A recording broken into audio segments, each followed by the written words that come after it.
Bonjour à tous, bienvenue à cette nouvelle vidéo tutoriel. Aujourd'hui, je vais vous apprendre comment enlever ce sélecteur.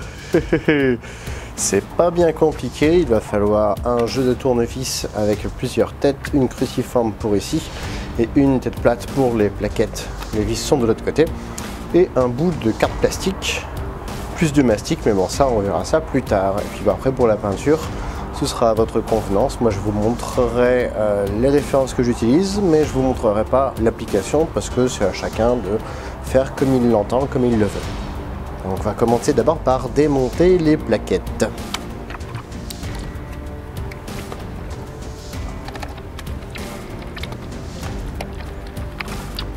Surtout ne pas perdre ni la vis ni le boulon.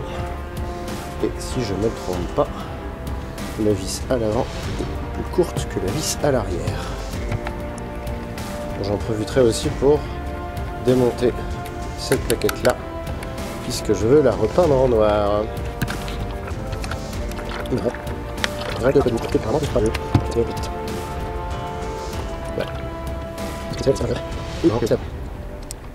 Puis après avoir enlevé ce vis ici et là, nous allons enlever cette vis ici. Attention, gardez le sélecteur dans la main, puisque la vis ici on l'enlève. Et là nous allons avoir un petit éton blanc et un ressort qui vont gentiment partir. Les voilà. Bon, ils ne serviront plus après, mais autant les garder, ça peut toujours servir. Si jamais vous voulez remonter à ce moment-là le sélecteur, il va falloir que vous galériez. Je l'ai fait une fois, juste pour voir, puisque cette pièce-là bouge dans tous les sens et doit ressortir au moment où vous serrez la vis. Et donc là, normalement, on va pouvoir enlever les plaquettes. On va y aller très doucement. C'est clipsé ici et là.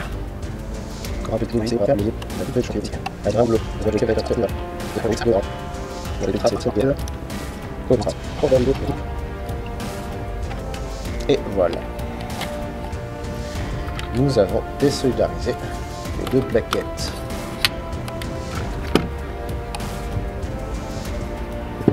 Donc celle-là, on ne va pas y toucher, on la met de côté. Et celle-là, on va y toucher après.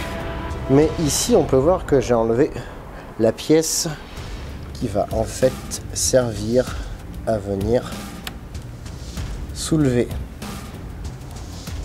notre pièce ici. Si j'ai gardé la batterie dedans, c'est pour vous montrer. Hop, ici nous sommes en rafale, ici nous sommes en coup par coup. Ce qui veut donc dire que si nous ne faisons strictement rien, ce sera bloqué en coup par coup. Après, cette partie-là, de toute façon, vous pourrez l'enlever, puisque l'idée, c'est de pouvoir bloquer ce petit levier-là en position ouverte.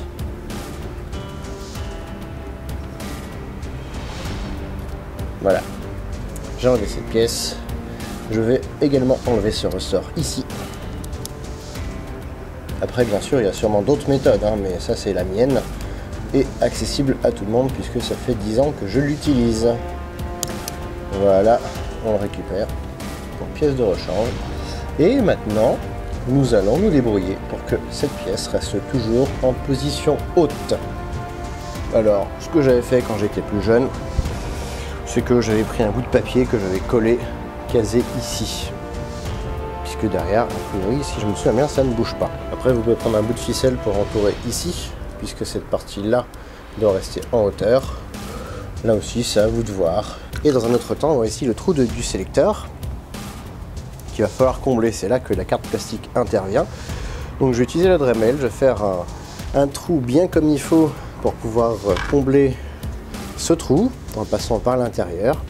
Puis, nous allons mastiquer, enlever les parties ici et là, mastiquer ici, ici, ici, et repeindre le tout. Je vous montre une fois que déjà j'aurai mis ma petite pièce ici. A tout de suite. Et voilà, la cale est maintenant faite. J'ai fait avec une chute de bouts de bois, de bricolage, que j'ai découpé à la Dremel pour finalement intercaler ça ici. Et je l'ai collé pour éviter que ça ne bouge dans tous les sens. Pour le moment, c'est en train de sécher, mais en tout cas, on peut voir.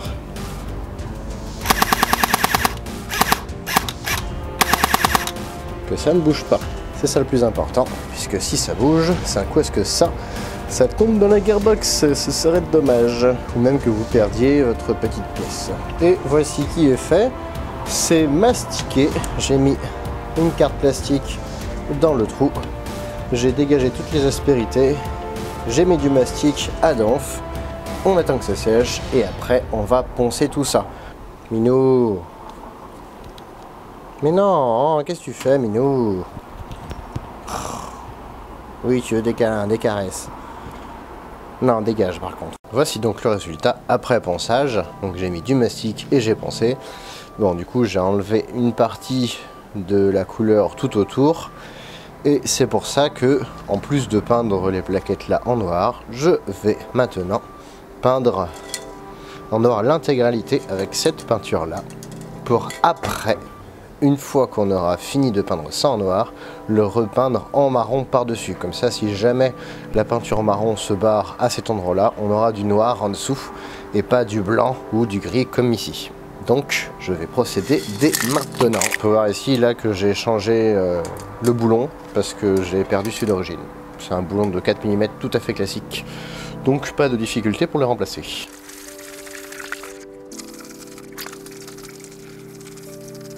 Ma bombe est vide. Suivante.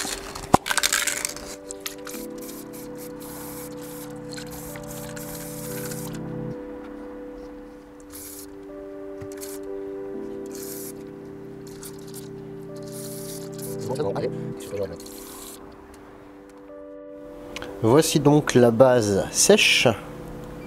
Nous allons maintenant pouvoir passer à la peinture avec de la peinture Ambrol et je vous reviens une fois que c'est terminé. Et voici le travail une fois terminé. Donc pour résumer, il faut enlever le sélecteur, bloquer la petite clavette de la gearbox en position haute, si vous voulez verrouiller en full auto évidemment, puis boucher les trous, puis repeindre. Donc pour repeindre, là je vous mets une petite photo des couleurs que j'ai utilisées. On va commencer par une base de peinture marron, puis nous avons du rouge mélangé à du marron. En fait j'ai appliqué des petites touches, puis j'ai fait pareil avec du rouge et du noir, rouge couleur gloss et du noir, ce qui fait que nous avons des teintes rougeâtres.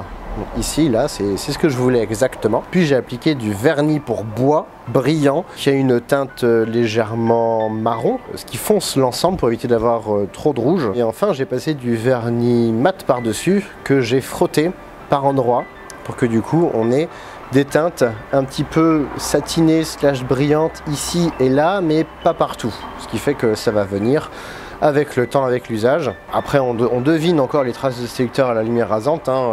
Je ne le nie pas, c'est pas parfait. L'autre solution serait éventuellement de remettre une carte plastique sur l'ensemble de la plaquette, mais bon, bof. Il me semble que ça existe des plaquettes au détail, après il faut les adapter par contre.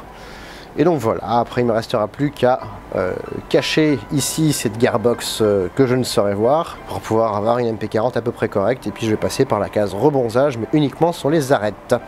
Donc voici ce qui conclut ce tuto. N'hésitez pas à voir la review qui sortira, si elle n'est pas déjà sortie, bientôt. Et puis je vous donne rendez-vous prochainement pour de nouvelles aventures. À la prochaine, salut!